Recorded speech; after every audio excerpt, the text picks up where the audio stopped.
আসসালামু আলাইকুম। আমাদের দেশে চাকরি নেওয়ার ক্ষেত্রে প্রথম এবং প্রাথমিক একটি ধাপ হচ্ছে সিভি জমা দেওয়া। আপনি যে কোম্পানিতে বা যে ফ্যাক্টরিতে বা যেখানে আপনি চাকরি নিতে যান না কেন, সেখানে আপনাকে সিভি জমা দিতে হবে, অর্থাৎ আপনার জীবন বৃত্তান্ত। সেই সিভিটা শুধু জমা দিলেই হবে না, সেই সিভিটা হতে হয় একটু ভালো মানের স্মার্ট ওয়েতে। সিভি লিখলেই সিভি হয়ে যায় না, সিভিটা মানসম্মত হতে হয়। এজন্য একটা সিভি তৈরির আগে আমাদের জানতে হয় যে আসলে সিভিটা কিভাবে বানাতে হয়, কারণ একটি সুন্দর সিভি চাকরি হওয়ার সম্ভাবনাকে বাড়িয়ে তোলে। কারণ আপনার সিভিতে আপনার দক্ষতা, আপনার অভিজ্ঞতা, আপনার অবজেক্টিভগুলো তুলে ধরা হয় এবং আপনার সেই সিভিটা দেখা মাত্রই কোনো একটা কোম্পানির প্রতিনিধি কিংবা এইচআর আপনার সম্পর্কে প্রাথমিক একটা জাজমেন্ট করে ফেলে, একটা জাজ করে ফেলে বা প্রাথমিক একটা ধারণা নিয়ে ফেলে আপনার সম্পর্কে। এজন্য একটা সিভি সুন্দর এবং মানসম্মত হওয়া উচিত যে কোনো চাকরির ক্ষেত্রে। তো আজকে আমরা দেখব একটা স্মার্ট সিভিতে কোন কোন গুণগুলো থাকতে হয় বা একটা সিভি তৈরির ক্ষেত্রে কোন কোন দিকগুলো মাথায় রেখে একটা সিভি তৈরি করতে হয়।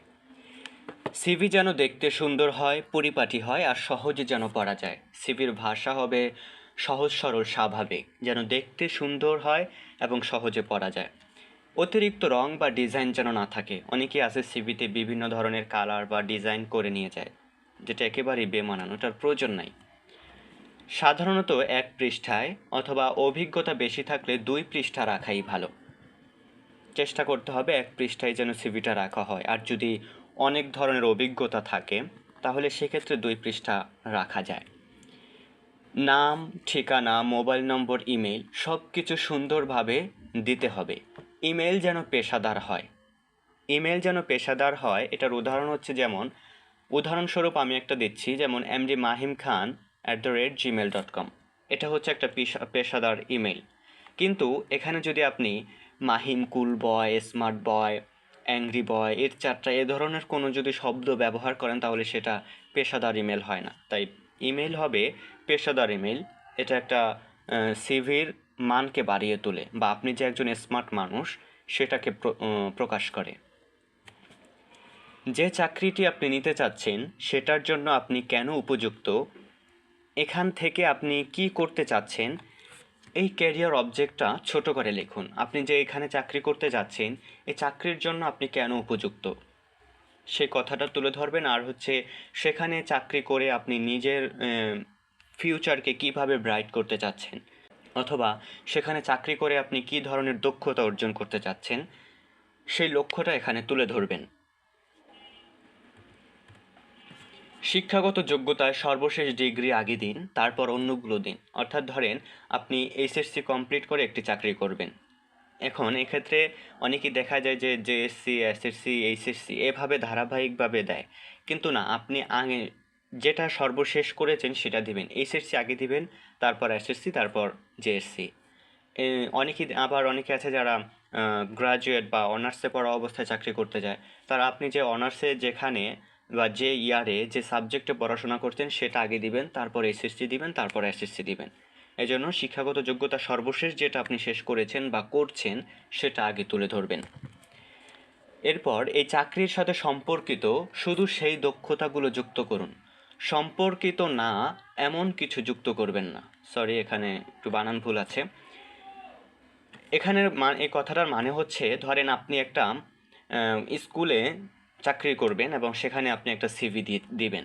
এখন আপনি একটা স্কুলে জব করতে গিয়ে কি কি দক্ষতার আপনার প্রয়োজন হয় সেই দক্ষতাগুলো আপনি এখানে যুক্ত করবেন।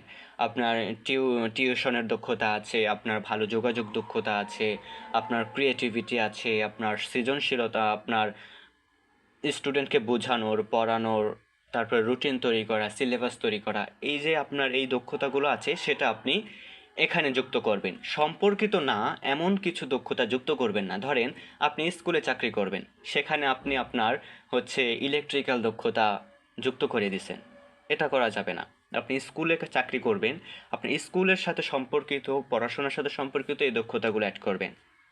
তদ্রূপ যেখানেই যে চাকরি করবেন ওই চাকরি সম্পর্কিত, ওই চাকরি রিলেটেড দক্ষতাগুলো আপনি এখানে যুক্ত করবেন। অভিজ্ঞতা থাকলে অবশ্যই যুক্ত করবেন। অভিজ্ঞতা আপনার চাকরি হওয়ার সম্ভাবনাকে বাড়িয়ে তোলে। আপনার যে চাকরিটি আপনি করতে যাবেন, সে চাকরির আগে যদি আপনার কোনো অভিজ্ঞতা থাকে চাকরির, সে অভিজ্ঞতা অবশ্যই যুক্ত করবেন। অভিজ্ঞতা থাকলে যে কোনো চাকরির ক্ষেত্রেই অগ্রাধিকার পাওয়া যায়। এর জন্য অভিজ্ঞতা থাকলে যুক্ত করবেন। আর যদি অভিজ্ঞতা না থাকে, কখনো মিথ্যা অভিজ্ঞতা যুক্ত করবেন না। এরপর বানান এবং ব্যাকরণগত ভুল করা যাবে না। একটা সিভি লিখতে গেলে অবশ্যই আপনাকে বানান ঠিক রেখে এবং ব্যাকরণগত ঠিক রেখে লিখতে হবে। সাধারণত সিভিগুলো ইংরেজিতে লেখা হয়, ইংরেজির স্পেলিং যেন ভুল না হয় আর গ্রামাটিক্যাল কোনো ভুল প্রয়োগ যেন না থাকে। এরপর সিভির সবগুলো লেখাতে একই ফন্ট ব্যবহার করুন। যেমন আমি লেখাগুলো লিখেছি, লেখাগুলোতে আমি একটা ফন্টই ব্যবহার করেছি। তদ্রূপ আপনি সিভি তৈরির ক্ষেত্রে যেই ফন্টটা ব্যবহার করে আপনি সিভি তৈরি করবেন, সেই ফন্টটা একই যেন ফন্ট হয়। আপনি প্রথম লাইন এক ফন্টে লিখেছেন, তারপরের লাইন আরেক ফন্টে লিখেছেন, তারপরের লাইন আরেক ফন্টে লিখেছেন, এটা সিভির জন্য না। সিভিতে একই ফন্ট ব্যবহার করবেন আর খেয়াল রাখবেন কোনো স্টাইলিশ ফন্ট ব্যবহার করবেন না। সিভিতে কোনো স্টাইলিশ ফন্ট ব্যবহার করা যাবে না। তো এই হচ্ছে একটা স্মার্ট সিভির গুণগুলো। আপনি যে সিভি তৈরি করবেন, সিভি বানাবেন, সেই সিভিতে এই গুণগুলো রেখে আপনি একটি সিভি তৈরি করবেন। তাহলে আপনার সিভিটা স্মার্ট হবে, প্রফেশনাল হবে, দেখতে সুন্দর হবে। যেখানে আপনি সিভি জমা দিবেন, সেখানের এইচআর কিংবা যে কোনো প্রতিনিধি আপনার সিভির প্রতি মুগ্ধ হবে।